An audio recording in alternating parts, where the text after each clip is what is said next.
Hey guys, welcome back to another Sunday special. Since I couldn't get to do this yesterday, I was working practically all day, so I wasn't able to actually get on a live stream or anything yesterday. But today I just want to describe what's going to go on and how I'm going to be setting this room up for the unveiling of the crab room. Since it's now a fish room, at least in my mind, I don't know. I need kind of drastic changes in order to be able to really think of something differently than I've thought about it for the past, I don't know how long. So I just want to go ahead and tell you guys what's going to happen. And this is going down this Saturday. A few of my friends are going to be coming over and helping me with this. You know who you are. If you know me in real life and you have my number, you have my Facebook or something, and you can help and you want to help, go ahead and get in contact with me. I'm always welcome to more help. I don't want to have too many people because then we may not be able to move around in the room, but at the same time, I do have a lot to do. So I'm going to start by just showing you what I'm going to be doing and showing you what I'm going to be preparing for this week, hopefully, if I get time. That's the big issue. But if I get time, I'm going to show you guys what I'm going to be doing to prepare for this week and try to share with you guys what's going to go down. And so first and foremost, my big tanks, and I do apologize for this all stuff if you can see it, but my 135, my 100-gallon, those two tanks will in fact be moved to the backyard. When I'm working for rent at the place I'm at, my parents' house, I'm going to be getting that corner ready to move all of these tanks out there. These two tanks, the 100-gallon and the 135, all going outside. And I'm going to be setting them up as live food cultures most likely. I was going to keep the 100-gallon in here and do an epic, stuff you've never seen before, but I can do that on a smaller scale and not use as much materials as I would on a 100-gallon aquarium. But I'm still not revealing what is out there and planning. I'm still planning doing something with that. Probably won't happen for another 8 to 10 months at the minimum, probably more like a year or two down the line. But I can guarantee you've never seen something like that. At least I haven't on YouTube or anything. It's an original idea for me. But this 50-gallon behind me is going to be moved to this corner over here. It'll be going right in that corner. It will not mess with the cords or anything. You can see, there. They will not mess with the cords because the width of the tank, and yes, a little sneak peek. There is some most flower. Well, it's not flowering yet, but hopefully it'll turn into a flower. But the width of this is enough where we can push it right up against the wall and have that, just not have a problem with that electrical. The other 75-gallon and the 90-gallon, which used to be there, this Saturday I'm going to have my friends help me trim those to make 3 30 longs. The 90-gallon will be made into 2 30 longs. 75-gallon will be made into 1. All we will need is a bottom pane from this aquarium to complete the third 30-long aquarium. Now, I'm not entirely sure exactly the methodology we're going to use to take this down or anything. What I'm thinking is we make the 2 of them, get them in place, get them planted with some of these plants, and then after we basically begin to tear that down, we can move the guppies, etc., and get that taken care of without having to put these guys in buckets or anything. But right over here where this metal stand is, this is going to be 3 30-long aquariums, just stacked up as a grow out, and for not the breeders combo shrimp, which I'm going to be selling online eventually, but more so for the shrimps that I'm going to be selling to the local fish store, which only really cares about blue shrimp, green shrimp, yellow shrimp, etc. They don't really care if it's green jades, green babalti, or a different, style of green shrimp. I guess a better example would be yellows. They don't care if it's a golden back neon yellow, if it's a regular neon yellow. They just care that it's a yellow shrimp. So I'm going to be putting those there. I'll be putting a little bit of each color in each one. And that'll be what that is for. And any fish that I breed, if I have too many of them, I will be putting them in those tanks to raise out and until I sell them. I will be focusing on nano fish for the most part. Probably 90% of my stock will be nano fish. As far as the fish stock goes, I will be breeding them to sell. And right here, when we take this out, this will eventually become a rack of 20 longs and possibly some 10 gallons and maybe a couple of smaller tanks like my 5 gallons and my 2.5 gallons, which you can see one of my 5 gallons here. Again, I apologize for the mess.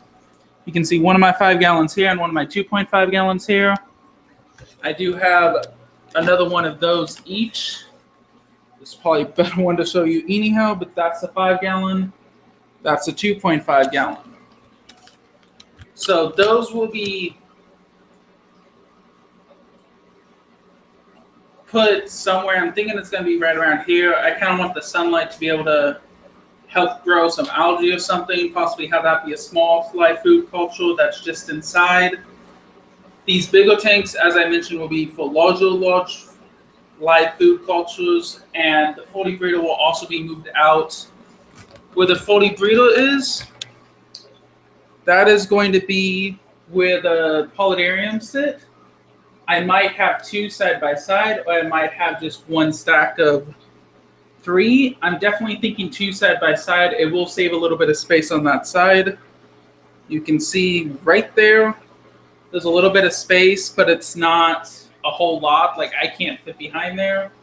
But I just took out the 20 Hetz bottom painted glass, and I'm using them basically as a template to whenever I get the plywood and everything to be able to cut those out. And that's kind of, I didn't measure with the tape measure, but I kind of sat it on top of the 40 breeder, and there is a little bit of space. So I might be able to smush that over a little bit. If not, it should be all right.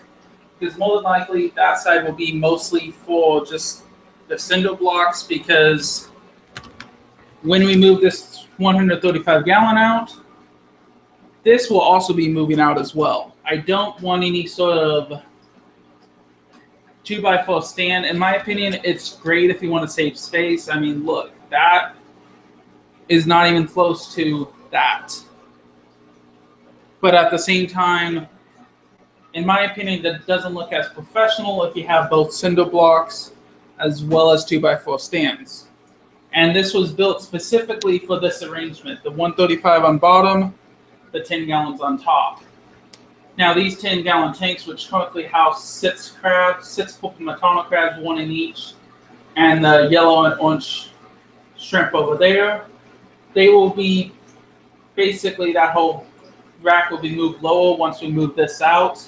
We will have to take the crabs out, move the tank out, put the rack there, put it back. It's not going to be that big of a deal. It should go quite smoothly. And basically, what's going to be in this area here is basically going to be nothing.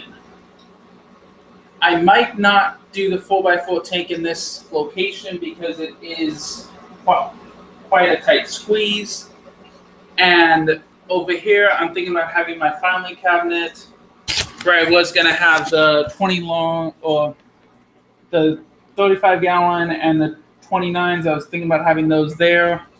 I think I'm going to start with those over here, like I said, with the 20 longs and the 10s and maybe the 5s.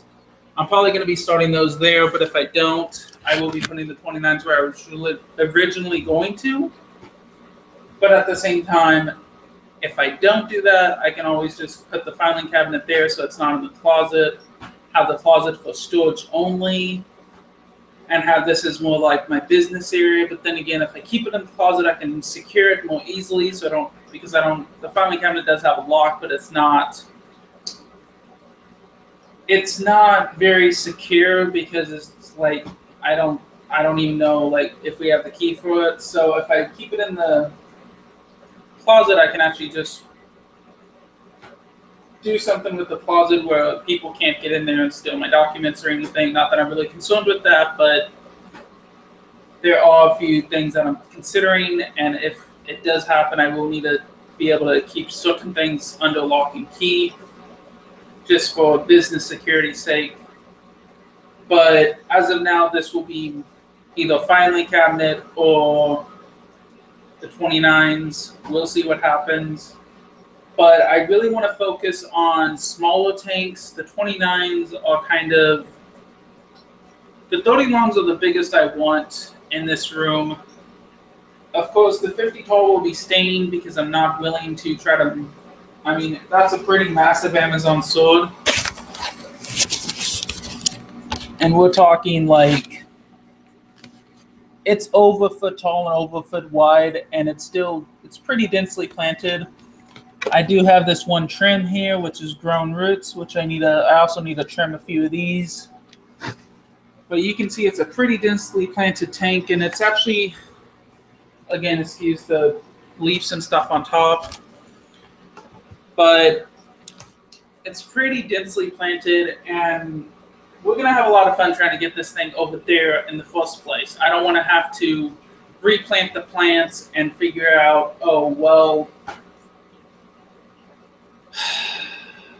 now I've got to figure out where else to plant them, or, try to move them in the fish room. Basically how we're going to do this, or how we're going to try it. I'm not entirely committed to this, but I think the best way to do it would be to drain the water basically to the substrate, leaving no water in there, just the substrate and the plants.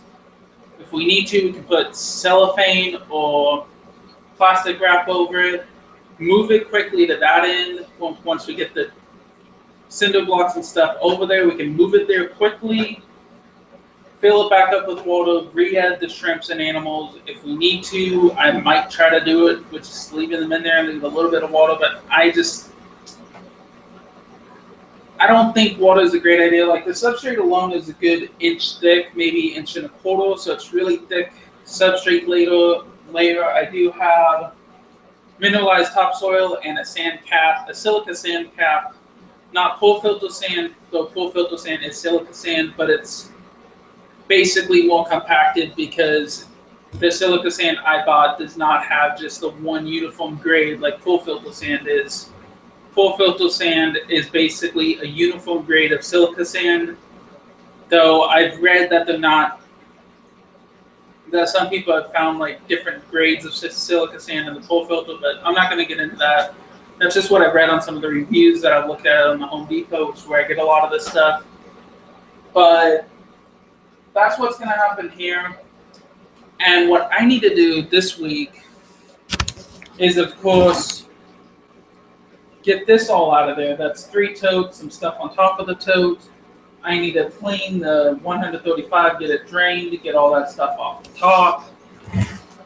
And basically make my room a little more organized, so it's a lot smoother to just move everything out, move everything around, and get it done.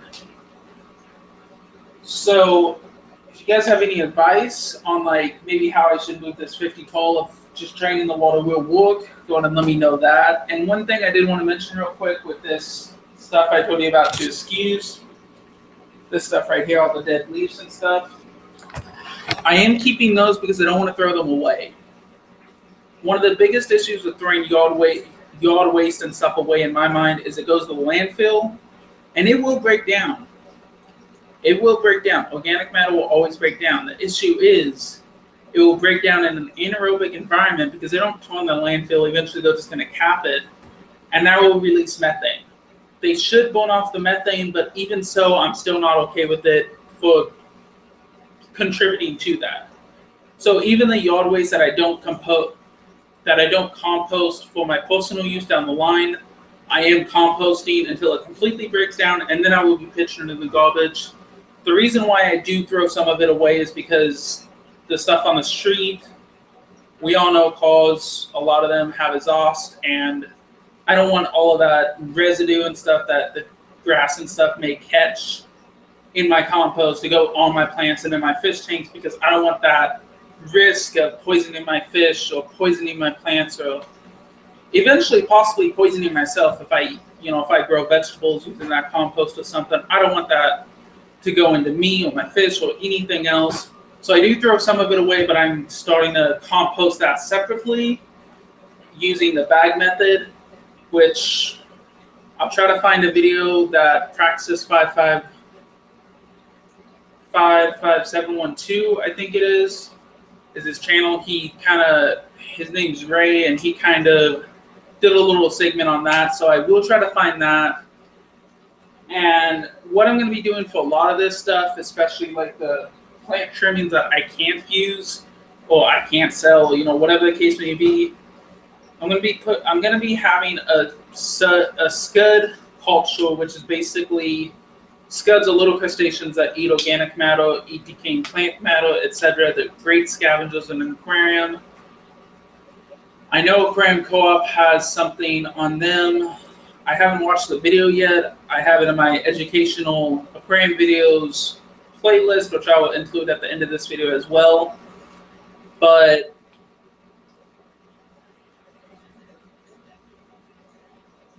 the issue is, as I said, I don't want to throw any of this stuff away.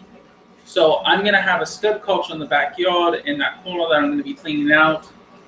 And I will be doing more on that in an upcoming video. I will be actually editing it. I kind of was waking up at 5 a.m. one day to walk out there with my dad. But I haven't been consistently waking up at 5 because I may not get to sleep till 2 a.m. Last night I got to sleep at like 11.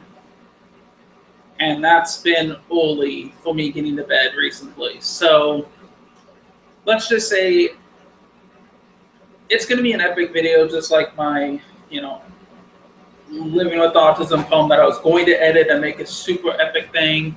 I'd not have actually put it as my channel trailer, even though I probably should, because I'm still like, I don't know, it's not as satisfying to me having just a live stream as my channel trailer, because I do want to put in the effort and put my best foot forward when doing, like, especially channel trailers where people will see, the first thing they see when they come on my channel will be my channel trailer. So I want to make sure it's like, bam, and it's like, it's actually not one of these live streams that I don't have to put a lot of effort into, because even though I don't have time to make regular edited videos, I do hope to get back into that. And we'll see what happens. I'm planning at least once a month, and given it's first Sunday of August, hey, hopefully sometime this month I'll actually release an edited video. I do have it in the works. I've been documenting some stuff with these crabs, how they've been eating, how they've been behaving. A lot of the times when I feed them, I would come in here and film a small clip for that. So that will be my first edited video probably for the month of August. And hopefully after I figure out how long that's going to take, I can actually start rolling out more of those actual high quality edited videos for you guys. Welcome to the one viewer. I appreciate you viewing. And maybe I'll be able to test a low latency. If you have any buffering issues or anything, let me know in the comments or even in the live chat right now, because my first low latency live stream test kind of went a little, like, a lot of people had an okay time with it, but it was still buffering a lot more, and I typically do normal latency. That way it doesn't have that same issue, because I prefer to have, even if I can't interact near real time, at least I can have something where it's a better, like, less bumpy road and less bumpy stream for you guys. And with you guys as my viewer, I want to make you guys happy. I want to make you guys proud. And I don't really want this to be just about the business. I want it to be more about you guys, more of a personal interaction with you guys, which is why I'm trying the low latency again. But if there is too many people who are having a buffering, or if there's too many problems or something, I will have to go back to normal latency, which will provide a better quality stream for you guys. But my responses will be delayed, which it should be near real time, because I'm pretty sure, like 99% positive, I did actually put it on low latency. But as far as the live food cultures, I'm going to have Daphnia in the backyard. I'm going to have scuds. I'm going to have copepods, amphipods, all freshwater. And I think that's it. But I will be using my 240 gallon as like a mixed culture where like I can go around the neighborhood and just pick up palm branches that, I mean, palm branches aren't likely to have pesticides or anything on them, and I can rinse them with tap water or, you know, whatever water I have available. And that should be all right to be put in a bigger culture where I try to experiment with basically all the different types of live food. And hopefully I can figure out a nice little ecosystem balance, like 2 parts amphipod, 1 part copepod, or, you know, whatever it is, I don't even know. But it's just something I want to figure out because I have tried to have a mixed plankton culture and it crashed. So I don't know if I wasn't meeting all the critters' needs, or if it was something that it just, I don't know, like maybe I wasn't feeding the right foods for everyone. So it just kind of,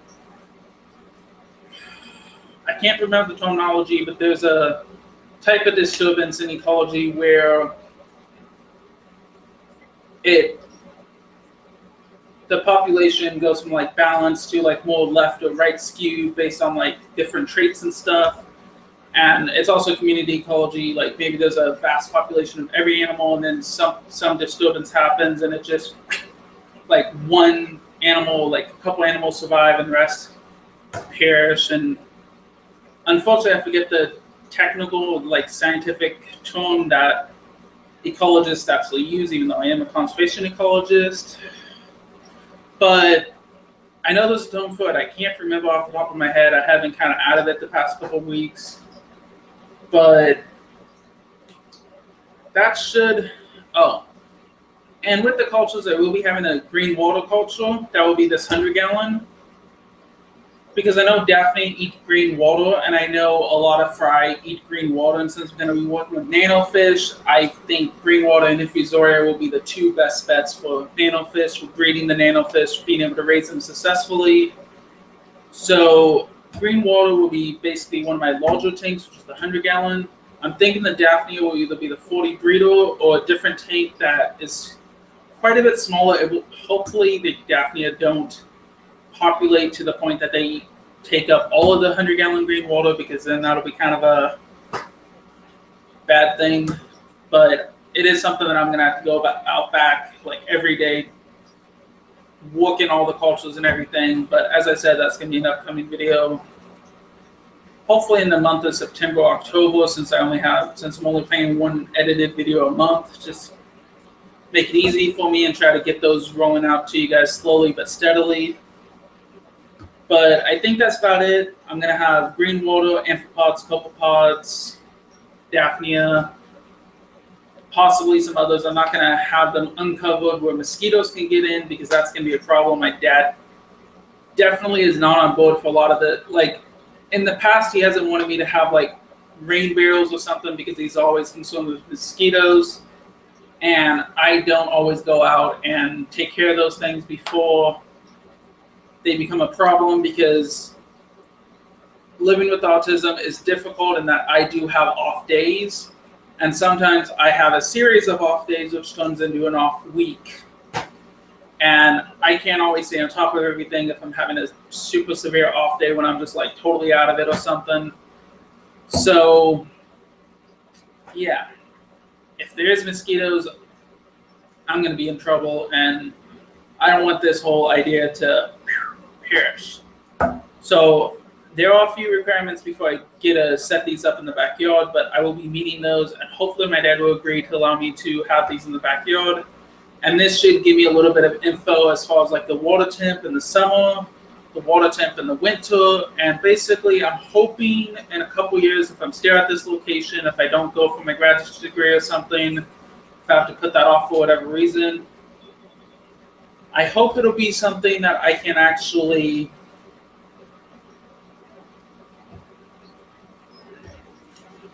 get some outdoor breeding pools or breeding ponds going, where I just have like the stock tanks and I have a bunch of fish in there and they just breed outside, and free food, because mosquitoes and bugs. Gotta have something that can eat the mosquitoes though, because not all fish do. But typically, I can generally stock stuff like that fairly easily. But I think that's all I have time. Well, all I have time for. But I think that's all I wanted to say. Hopefully, I don't think I'm going to be able to film any of the stuff on Saturday because I don't know if my friends would want me to film that.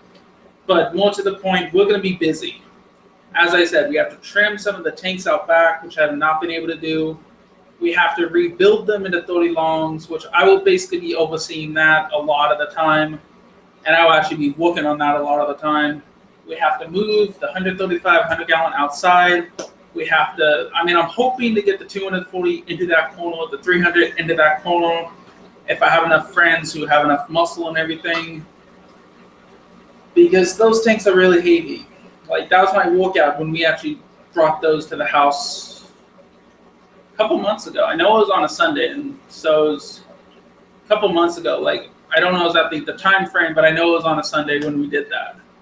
And typically we don't do anything on Sundays because we're all Christians. But I think that's all I wanted to say as far as what's going to go down in this room. It is going to be totally lit when it's finished. Unfortunately, I don't have all the tanks because literally most of what you see in this room is what I have. The 229s are back. I will be bringing them in when the time comes next week, or this Saturday, or next Sunday maybe. I don't know. But it is going to be like mostly an all-day thing. So there will probably be another Sunday live stream. There'll probably not be a Saturday live stream because, like what happened yesterday, I'm going to be busy all day. And that's this coming up Saturday. Excuse me. So I think that's all I wanted to say, except there is one thing that popped into my mind. When I get the chance, I will be buying PVC pipe and stuff to make water changes a lot easier on me. Again, I am super busy right now. So I'm thinking about having an overflow, kind of like what I was going to do with these having flow through, which I'm not going to do a flow through system anymore. But I'm going to have something where I just have like a ball valve and I turn it and it drains the water, and I have a hose that I just put up here. Bring it in through my window or something, just a temporary thing. Fill up each tank, and it'll make water changes a lot easier. I will have to vacuum, like actually do the vacuuming myself, but hopefully that should make it a lot easier on me. I'll just be able to flip it through a few ball valves, make sure they go into a bucket, and that'll be the water change system that I can do. Now, there's still a lot of details to walk out, and I will be getting an air system. You can see kind of back here behind my head, there's a ceiling up here, the banner trim thing down here, which I have not actually finished putting up. I don't know when that's going to get done, probably after I get the rest of this room done. But the thing I want to point out is right at the tip of my finger, that little stretch of white, that is the wall. The reason I planned for this thing to be a little lower than the top of the wall was because I'm going to have PVC going all the way around the room, having one central pump, and that'll pump air all of my tanks that need them. So these waterfall, like I'm going to be putting the waterfall systems in these tanks. There will be lines coming from the ceiling on that whole rack. And this rack, unlike the one that's going to be where you guys are sitting on the 100-gallon here. This rack will probably only go like to the bottom of the window, kind of like it is now. Possibly a little bit higher than the bottom of the window. But that rack is going to be basically how it is as far as the height. This rack will be able to be going all the way to the ceiling because this is specifically for crabs. This rack with 100-gallon is below the window will be specifically for breeding the nanofish. The 30 longs will be specifically for raising the nanofish and for mixed shrimp cultures. This area over here will probably be for, if I do the 29s and stuff, it will be specifically for quarantine for new arrivals that I have shipped to me, as well as any hospital tanks or anything that I need to set up. The 50 tall will be specifically for just the one display tank in my room because I don't feel like redoing it. I have enough on my plate. This over here where the 40 breeder is, right back there, will be specifically for the polydariums, vampire crabs, mandarin crabs, etc. So I have a specific place for everything so I can stay on top of things. Aquatic crabs will go there, more terrestrial crabs will go there. That way, basically, I have everything in one location, and it'll be a lot smoother to do maintenance, to trim plants, to do everything else. So I hope you guys have enjoyed this live stream, this video, if you're watching this after. And I will let you guys go now. So if you have not already, go and hit that subscribe button, hit that like button if you like the content, and continue to support me and my channel, because once I get this going, it will be a monstrosity, like an epic monstrosity, but this will be completely lit. And I really look forward to getting this organized, getting it done with my friends this weekend. As I said, this will be going down this Saturday, August 12th, unless a bunch of people cancel, which I don't really foresee happening, thankfully, because everyone's kind of said they should be able to help at least a couple hours. So if you know me IRL, and if you're located, if you go to my church or anything and you watch my videos, go ahead and let me know, and just get in contact with me in some way if you want to help out. If you are available to help out and you can help out, I can greatly use the help, especially if some people have to leave, midday or something, because this will likely be a most, if not all of the day thing. So if you guys need lunch or anything, I'm sure we can provide something. We have chunky stew. We have like a lot of stuff in there. Remember my mom's newly renovated kitchen? Yeah, that's going to be lit. I mean, it already is lit, but this is going to be lit. Yeah. The whole thing is just, yeah. But that's all I have time for. So if you guys know me and you guys can get to my place, or, whatever the case may be, I know I'm talking to very select few of my people probably going to be watching this. But if you were invited to my graduation open house or anything, go ahead and let me know if because basically I'm looking for help, but at the same time I have asked my closest friends, and if anyone that I know personally who came to my graduation open house or anything can help out, they are available. It's going to start at like 10:15 in the morning, August 12th. So let me know if you guys can help. I greatly appreciate it. This is a big project. We do have a lot of tanks to manage and everything. Of course, there's not a whole lot of tanks that are going to be set up and everything, but all my tanks that are going to be in here are going to be in here. A lot of them are going to be moved around, etc. So go ahead and like this, comment, subscribe. I appreciate you guys reading my content. I appreciate you guys so much, because it's a struggle. The struggle could not be more real, and I am looking forward to having this where I can selectively breed stuff, where I can actually breed stuff and get the fish that I want to breed. I am still looking into your suggestions on Thursday's live stream, which was what nano fish should I breed. I am still looking into that. I am still considering those options. I know the clown killifish was one that someone mentioned. Unfortunately, that's like the one that stood out the most. Probably because someone on the phone did mention that, like, not that I should breed it, but that was brought up in the forums, and it is a pretty killifish. So any colorful pistogramma, any colorful killifish, my local fish store will buy. And also full-grown Bristlenose plecos, just the regular type. They don't really want the pineapple. I mean, they mention albino specifically. So I am still looking into what to breed. I am still taking suggestions. If you guys have any nano fish you want me to breed, holocrine reservoirs, lamb chopper reservoirs, anything like that, let me know, and I will see you guys next time, because I need to end this because I am out of breath. I am like kind of talking fast, and I'm still not the most fit, though. That is one thing I want to do, is watch a movie and ride the bike so I can actually lose weight and get more fit. And hopefully with the entire thing set up and everything, I will be able to have more time to do certain things. And I still need to get those videos at the end of this live stream when I end it. So have a great week, you guys, and I'll see you next time.